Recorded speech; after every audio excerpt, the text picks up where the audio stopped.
En este episodio voy a hacer un variadito de temas que están pasando por mi cabeza y creo que te pueden interesar bastante. Voy a hablar, por ejemplo, de cómo definir cuál es el tema central de tu negocio, el área clave y cuánto tiempo tenés que dedicarle. ¿Qué significa ser empresario? Y vencer un poquito las creencias del siglo pasado de lo que era ser empresario. Y cómo tomar decisiones, si las tomo en base a datos o las tomo en base a la intuición y a la visión. También voy a hablar de cosas que nunca delegaría, como el pricing, la visión de producto y la comunicación estratégica. Y un poquito voy a hablar también de automatización y cómo a veces está un poquito sobrevalorado. Así que si te interesa escuchar más sobre mis reflexiones sobre estos temas, te invito a seguir escuchando el episodio. Y si todavía no lo haces, te invito a seguirme en Instagram en Dani Pressman, porque ahí también publico contenido exclusivo que no está en este podcast. Bueno, voy a empezar hablando un poco de cómo divide el tiempo la gente en su negocio y cómo yo creo que debería dividirlo. La gran mayoría de la gente, tiene un montón de tareas, de roles en un negocio y, más o menos le va dedicando un tiempito a cada uno, ¿no? O sea, tal vez más o menos en partes iguales, si hay 10 roles, es 1/10 de mi tiempo por rol, o tal vez le presto atención a las cosas que más urgencia tienen, o que más carga operativa tienen. Yo en general lo pienso bastante diferente. Yo elijo a qué le voy a dedicar tiempo, cuál es mi área core o mi área principal del negocio, que ahora te voy a hablar un poco más de esto. Y mi recomendación es dedicarle por lo menos el 50% de tu tiempo y de tu presupuesto a ese área. ¿Cuál es el área core y cómo se define? Esto lo puede definir cada empresa como quiere, pero en general no es lo obvio, ¿no? Por ejemplo, una empresa que se dedica a producción de zapatos podría decir que la calidad del zapato es su área core. No sé, podrá ser para una marca de lujo, pero puede ser que no, puede ser que sea otra. Puede ser que sea los puntos de venta, la distribución y cómo aparecer en la mayor cantidad de lugares posibles. En el caso de mis empresas, nuestra área core es el marketing. Obviamente tenemos que hacer un montón de otras cosas, tenemos que tener buen talento, tenemos que entregar bien el servicio, pero creemos mucho que la distribución, es decir, que tener una llegada a mucha gente es lo más importante. Por eso justamente también estoy grabando este podcast, por eso también me vas a ver muchas veces haciendo anuncios en Instagram a mi socio, y aproximadamente el 25% de presupuesto de todos los gastos que tenemos en mis 3 empresas son de marketing, son de inversión publicitaria, de gente que trabaja en marketing. Mi socio y yo también le dedicaremos más o menos un 50% del tiempo, teniendo en cuenta que marketing son diferentes cosas. Es posicionamiento, es comunicación, es inversión publicitaria, o sea, sigue siendo relativamente abarcativo, pero por ejemplo, no decimos que nuestra área clave es la atención al cliente. Obviamente que tiene que estar muy bien, justamente por eso lo tenemos estandarizado. Te doy otro ejemplo. McDonald's. ¿Cuál es la clave de McDonald's? Uno podría decir, hacer hamburguesas increíbles. O incluso yendo un poquito más profundo, podría ser la atención veloz, porque cuando McDonald's arrancó, entregaba tal vez una hamburguesa en menos de 1 minuto y cualquiera de la competencia la entregaba en 5 o 10 minutos, entonces es una gran ventaja competitiva. Pero no, el área clave de McDonald's es el real estate, es elegir los mejores lugares en las mejores esquinas del mundo y ganan dinero con eso. Y vos decís, pero no tiene nada que ver con el negocio que uno cree que es. Entonces, yo te invito a pensar realmente cuál es tu área clave de tu negocio, qué es lo que si le dedicas mucho tiempo, todo el resto de las cosas se vuelve más sencillo. Creo que esta es la parte que, puede ser un poco confusa, pero dentro de todo más o menos es fácil de elegir. El tema es cómo la ejecuto, ¿no? Porque cómo hago que efectivamente yo le esté dedicando 50% de mi tiempo y de mi foco, porque el foco también es cuando no estoy haciendo nada, cuando estoy manejando, cuando estoy lavando los platos, en qué estoy pensando. Y el área clave debería ser el foco en lo que estás pensando todo el tiempo, de qué escuchas podcasts, de qué lees libros, de qué hablas con tus colegas emprendedores. Debería ser de eso. Entonces a mí me gusta mucho el tema de la calendarización. Es decir, marca en tu calendario y fíjate todas las semanas a ver si le estás dedicando ese tiempo. Como te digo, yo soy muy obsesivo del, por lo menos el 50%, y te diría que hasta me quedo corto, pero vos podrías definir otra medida, ¿no? Podrías decir el 20% de mi tiempo, el 30% de mi tiempo para arrancar. Cuanto más obsesivo te vuelvas con un área y más te dediques a eso, mejor en general va a ir en tu negocio, porque imagínate, a ver, volviendo a mi ejemplo, yo le dedico mucho al marketing, mi socio también y toda la empresa también. El marketing hace que te posiciones mejor, hace que entiendas bien cómo llegar al cliente ideal y eso hace que yo pueda cobrar mucho más caro porque soy muy específico. Entonces, al cobrar más caro y al también tener volumen de ventas, yo después tengo muchísima más rentabilidad para contratar a mejor gente, que después esas personas me solucionen las demás áreas.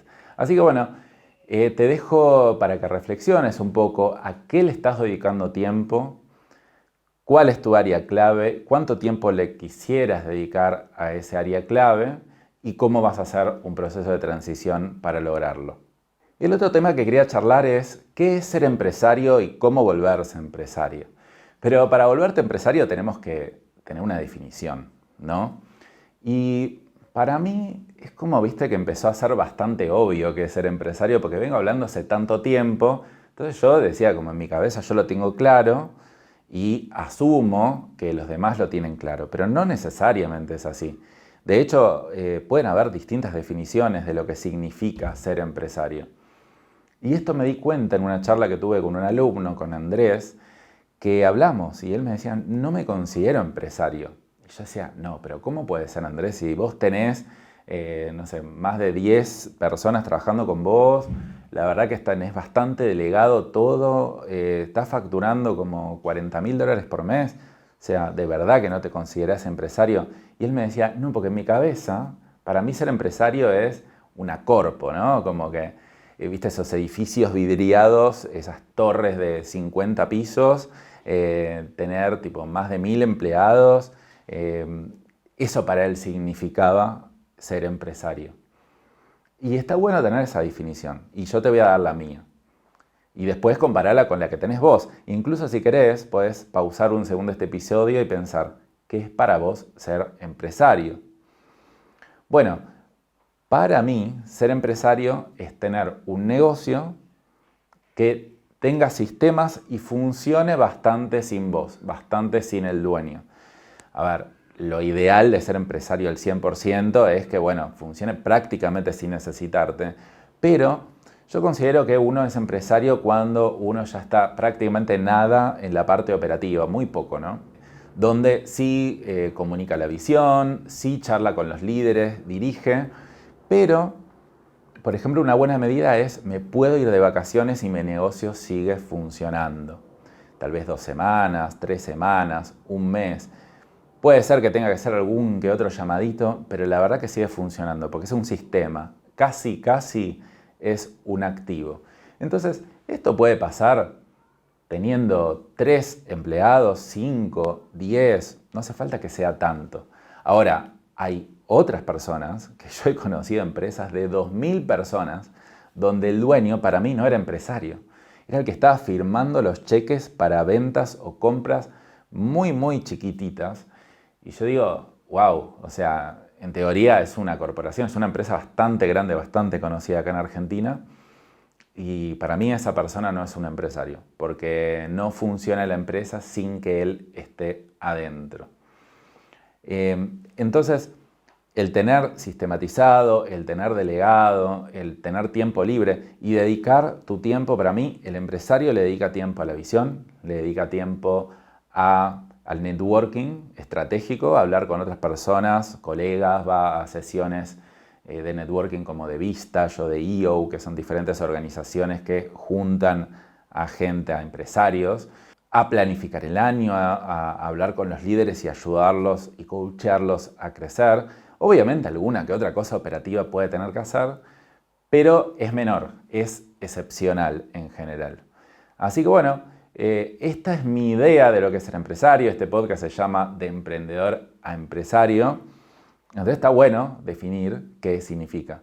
Y la otra es también asumirse como empresario. Tal vez vos ya lo sos y no sé, esa palabra te suena un poco mal. Yo, por ejemplo, si a mí me pregunta alguien que no me conoce, estoy en una fiesta y me dice qué sos, yo no digo que soy empresario. No sé, no me parece precisa o no me parece que el otro entienda o me parece como un poco, no sé, incluso engreída esa palabra para comunicar así directamente, pero es simplemente un tema de comunicación. Yo sí me considero empresario, solamente que tal vez cuando alguien me pregunta qué es lo que hago, voy a decir, no tengo idea de lo que le digo. De hecho, es como que ese es un tema que tengo yo, ¿qué digo cuando alguien me pregunta? Una cosa que se me ocurrió hace poco es decir, ayuda a diseñar empresas o ayuda a diseñar empresas rentables. Nada, pero a ver, yo soy empresario, hay mucha gente que no lo quiere comunicar, no hay ningún problema, pero sí asumirse. Entonces pensá cuál es tu caso, pensá si querés ser empresario y cómo es esa definición, porque vos también podés tener una definición diferente. Para mí es eso, una empresa que funciona sin vos y vos también te dedicás tiempo a hacerla crecer, a escalar y tal vez hay tareas operativas que tengas que meterte cuando la estás haciendo crecer, pero una vez que eso sucedió, la sistematizás y la automatizás o la delegás. Lo otro que quería hablar es de cómo se toman decisiones en un negocio. Se toman decisiones en base a los números, en base a la visión y a la intuición. Se toman decisiones de manera centralizada, es decir, como que, bueno, yo soy el líder y digo para dónde se va, o se toman decisiones más democráticas, o creo que hay otra palabra que es autocráticas, una cosa así.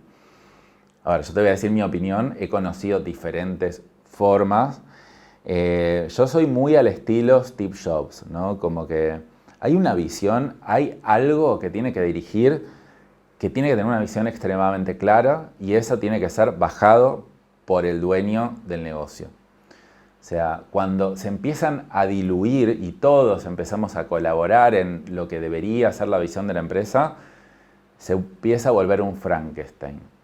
Eso no quiere decir que las diferentes personas no puedan tomar decisiones dentro de un marco que corresponda y ejecute esa visión, por supuesto.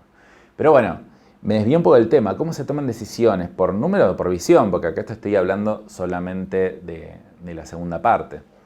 Mira, al principio yo veo que los emprendedores no toman decisiones. Simplemente es como que van para adelante y cuando se encuentran con un mega cuello de botella y una mega urgencia, bueno, recién ahí actúan. Pocas empresas conozco que empiezan a medir sus números. Sus números de ventas, sus números de facturación, de cobranzas, de finanzas, de recursos humanos, de satisfacción al cliente. Y eso me parece un gran paso, algo súper positivo que nosotros en nuestras empresas lo empezamos a hacer hace más o menos, eran 7, 8 años. Y como yo soy economista y mi socio ingeniero industrial, la verdad que nos obsesionamos con los números. Era como que número, número, número, número. Y después yo me fui dando cuenta que ese es un gran paso, ayuda a la toma de decisiones, pero para mí hay que tener cuidado con tomar decisiones solamente a través de los números. Y tal vez te distingo entre dos tipos de decisiones, las decisiones tácticas y las estratégicas. Las tácticas son las que son un poquito más del día a día, un poquito más bajadas a tierra. Y ahí sí yo puedo decir, che, mira, bajó mi tasa de conversión de ventas. Bueno, a ver, entonces como el número dio bajo, hago esto y mido el número a ver si mejoró. En el semana a semana sí tomo decisiones en base a números. Pero en la planificación trimestral o la planificación anual, no, y te voy a explicar por qué. A ver, para hacer una planificación, primero yo miro los números definitivamente. ¿Qué pasó? También pienso en los números que quiero que pasen, pero también le tengo que dar una dirección a eso. Porque, ¿qué pasa? Los números reflejan el pasado y no el futuro. O sea, yo veo qué números pasaron y digo, buenísimo, pero esto pasó porque en el pasado fue así la cosa. Pero no quiere decir que el futuro sea representado de la misma manera. Yo tal vez, no sé, pueda estar viendo tendencias, cambio de tendencias en los mercados, donde digo, che, mirá, si seguimos así, para mí, en los próximos 3 años vamos a estar en el horno. Tal vez los números no lo dicen, no, mirá, Dani, los números vienen parejos, incluso mejorando un poco. Claro, pero yo estoy viendo otra cosa que se viene. Por eso es muy importante mirarlos, pero para mí siempre las decisiones de largo plazo lidera la visión. Como te digo, la visión también tiene que estar retroalimentada con los números, porque tal vez yo tengo una visión de algo que después los números la contradicen o muestran que va para otro lado, entonces bueno, yo la puedo llegar a adaptar. Entonces, en mis empresas empezó a pasar mucho, que también todos se volvieron muy obsesivos de los números, y de repente también te das cuenta de manera muy tardía de cosas. Por ejemplo, nosotros veíamos que le teníamos que apuntar muy fuerte a marketing y ventas en Clienti, mi empresa de software, porque el churn, que es una métrica de cuántas personas se dan de baja todos los meses, estaba bastante bien. Obviamente se podía mejorar, pero estaba bastante bien. Yo en el fondo como que sentía que, che, mirá, no están mirando mucho ese tema, para mí no va a estar bien, tipo de acá a un futuro. Pero bueno, como los números daban bien, uno no se mete, ¿no? Y de repente el churn se disparó, por distintas formas, ¿no? Por distintas cosas. Porque tal vez estaban entrando clientes que no eran tan cliente objetivo ideal para nosotros, o por mejoras que teníamos que hacer en el servicio, cosas diferentes que estaban pidiendo la gente que tal vez no la estábamos solucionando. Entonces, claro, cuando empezó a subir ese número, recién ahí reaccionaron. Pero eso era algo que ya se estaba gestando hace meses. Tomar decisiones a partir de números siempre va a ser una decisión tardía. Obviamente que es mejor que nada, y en el semana a semana no puedes estar planificando estratégicamente todo el tiempo, pero siempre hay que tener en cuenta esa visión, esa dirección. También otra cosa, ¿no? Como si yo tomo decisiones en base a números, probablemente de corto plazo quiera agrandar mi oferta. Y de nuevo te voy a contar un ejemplo de mi empresa Clienti. Clienti está definido como visión de que tiene que ser el software más simple y llave en mano para pymes. Simpleza por sobre todo, simpleza por sobre volumen de funcionalidades. Entonces, claro, de repente en el equipo dicen que hay muchos clientes en las reuniones de venta pidiendo una funcionalidad que se integre más con redes sociales, por ejemplo. Todo indicaría que si se hace esa funcionalidad, porque la mayoría de la gente la pide, los números lo dicen, va a aumentar la facturación muchísimo. Y yo creo que eso va a pasar si uno toma esa decisión. Porque al principio vas a empezar a agarrar mucho más clientes. Después, para mí lo que va a pasar, como se va de la lógica de la visión de Clienti, es que se va a empezar a diversificar todo, va a quedar todo como más suelto, va a entrar gente que tal vez entró porque se motivó con la nueva oferta que teníamos, pero al final no van a durar mucho en el tiempo. Entonces, para mí la visión es todo lo opuesto. O sea, vamos para el otro lado. Vamos a acotarnos mucho más. Nosotros hoy tenemos, no sé, 600 clientes más o menos. Parte de la visión es ser una empresa boutique dentro de todo. Boutique significa que es relativamente chica. ¿Qué quiere decir chica para nosotros? Tal vez facturar 5 millones al año es algo chico dentro de estos mercados, o por lo menos de lo que percibo yo. Ya más de eso, es como que te tenés que ir para el lado de los unicornios, ¿no? De los que quieren escalar muchísimo. Entonces yo digo, como vamos a hacer una empresa boutique, y nuestro ticket medio es de $200, con tener 3.000 clientes nos sobra. Entonces yo no necesito abarcar un mercado súper masivo, necesito abarcar un nicho específico y poder cobrarle $200 a 3.000 personas. Entonces yo no tengo que ir para el lado de lo que el mercado como el mercado grande pide, sino tengo que volver al nicho, volver a la esencia, hablar con los clientes ideales y reducir la oferta para ese lado. Entonces, esto es pura visión versus números. Entonces, yo creo que si no tenés proceso de toma de decisiones, empezar por los números está muy bien. Visión sin números tampoco tiene sentido, pero la visión mata a los números. Bueno, por último voy a pasar a hablar de qué temas nunca delegaría. Y nunca lo digo bastante a rajatabla. O sea, por lo menos yo puedo delegar tal vez partes específicas de eso, tareas. pero nunca delegaría como la parte estratégica. Y estos son pricing, comunicación estratégica y visión de producto o de servicio. Bueno, voy a detallar un poco. A ver, obviamente cuando uno va creciendo y se va volviendo más empresario, no puede hacer todo, ¿no? Tengo que empezar a delegar. El tema es qué delego y qué no. Y ahora se me ocurre una más, que puede ser el tema de captación de talento. Pero bueno, vamos a ir analizando. A ver, obviamente siempre empiezo delegando tareas operativas, ¿no? Cosas específicas que son muy repetitivas, siempre empiezo por eso. Llega un punto que tal vez tengo que delegar también responsabilidades, ¿no? Tengo que poner algún supervisor, algún líder de área que tiene que controlar las cosas que pasan, pero sigo siendo yo el que toma decisiones de todas las áreas. El siguiente paso es poner gerentes, donde ya ahí tengo que dar cierto poder de toma de decisión. Incluso puedo poner un CEO, ¿no? Que sea como la persona que dirija toda la empresa, como pasa en nuestras 3 empresas. Ahora, ¿qué pasa? Nosotros al principio dijimos, bueno, es un CEO, son CEOs, le voy a delegar todo, o sea, que decidan todo. Visión, estrategia, pricing, todo.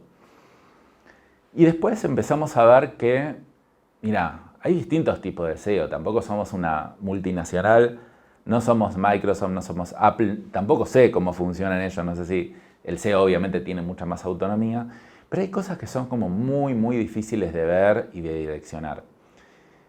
Voy a empezar contando un poco el tema pricing, ¿no? El tema pricing es tipo precios, cómo poner precios. Es un tema muy complejo, es un tema que poca gente maneja bien, es un tema también antiintuitivo, porque siempre parece que hay competencia que cobra menos y conviene bajar el precio, o que conviene armar un plan más económico para que la gente pueda entrar o hacer un low ticket. Y ahí yo digo, no, yo voy para el lado totalmente contrario. Es de subir los precios, pero también como entender muy bien el mercado, a quién estoy apuntando, cuál es nuestra propuesta de valor.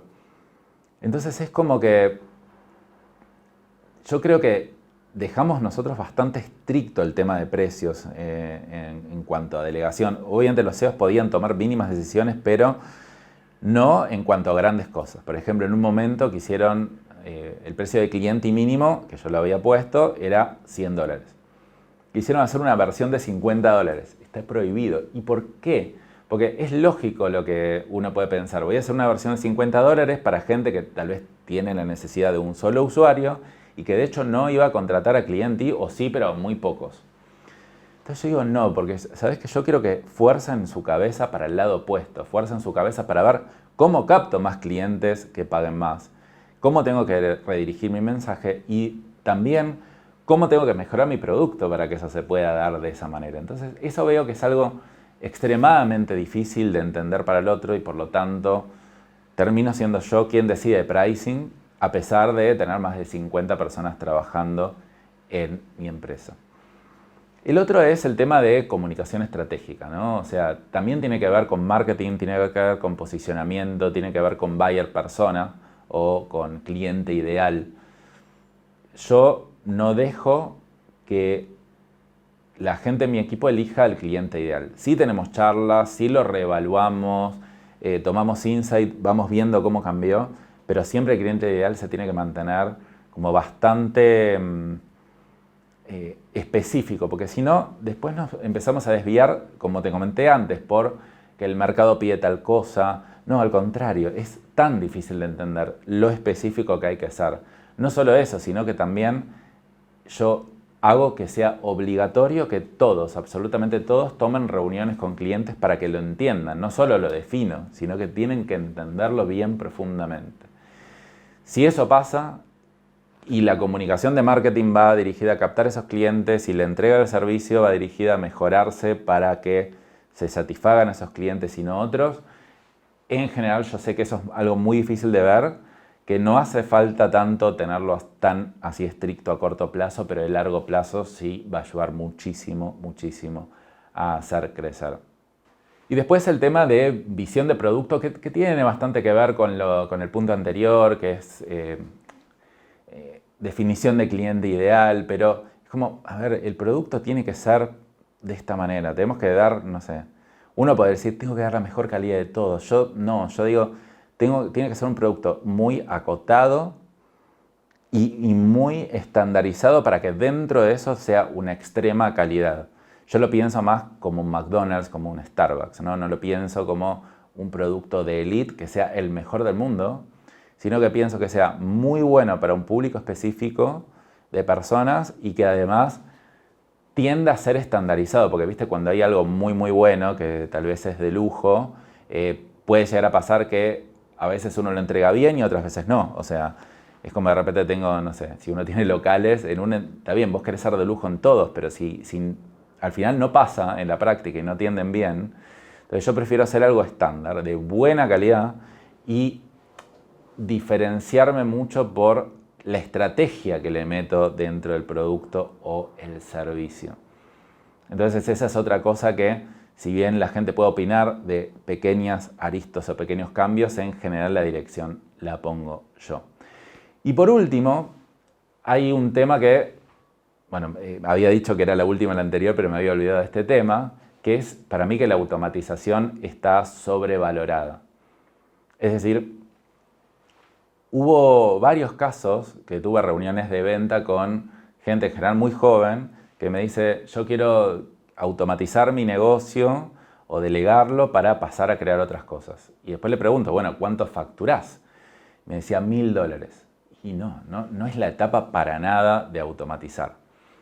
Esto también le pasa a veces a los dueños de pymes, ¿no? Como que dice, bueno, sí, yo obviamente quiero automatizar un montón de cosas. Y eso ya es un poquito más lógico, porque ya sos un poco más grande. Lo que pasa es que automatizar está sobrevalorado porque en realidad lo que más importan son los procesos. Son tener procesos claros. Incluso los software están sobrevalorados. Muchas veces me preguntan, Dani, ¿qué software uso para organizar mis tareas? ¿Saben lo que uso yo? Yo uso Word, uso Excel, uso Notepad.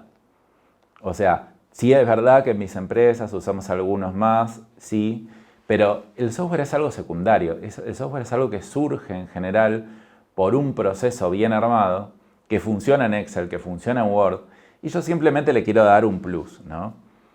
Entonces, yo también me mareaba mucho por esto y decía, bueno, voy a investigar el software que más funcionalidades tenga y quería automatizar todo. No hace falta, o sea, automatizo las tareas que son extra repetitivas y que se pueden, pero yo no estoy obsesionado con la automatización. Estoy obsesionado con la sistematización, que es diferente. Que todos los procesos tengan un sistema claro y repetitivo y que siempre funcione de la misma manera, incluso si llega a haber desvíos o aristas, como por ejemplo en atención al cliente, que uno no siempre es igual todo, pero que haya un proceso que defina si pasa esto, hago esto, si pasa esto otro, hago esto, y si pasa esto que no sé qué hacer, le pregunto a mi jefe, no sé. Entonces, nosotros tenemos un montón de procesos manuales aplicados por personas en nuestra empresa y tenemos algunas cosas automatizadas, pero no tanto. Entonces, no te obsesiones por automatizar, obsesionate primero por tener procesos claros, que se cumplan, que se hagan de manera manual y que se mida el resultado de ese proceso. Una vez que eso pasa, sí, obviamente uno puede ir automatizando ciertas cosas, pero no le pongas tanto foco a eso. Así que bueno, este episodio fue un episodio freestyle donde no lo tengo totalmente planificado, donde voy hablando de temas que me van surgiendo durante la semana. Espero que te haya gustado. Nos vemos la próxima. Chao.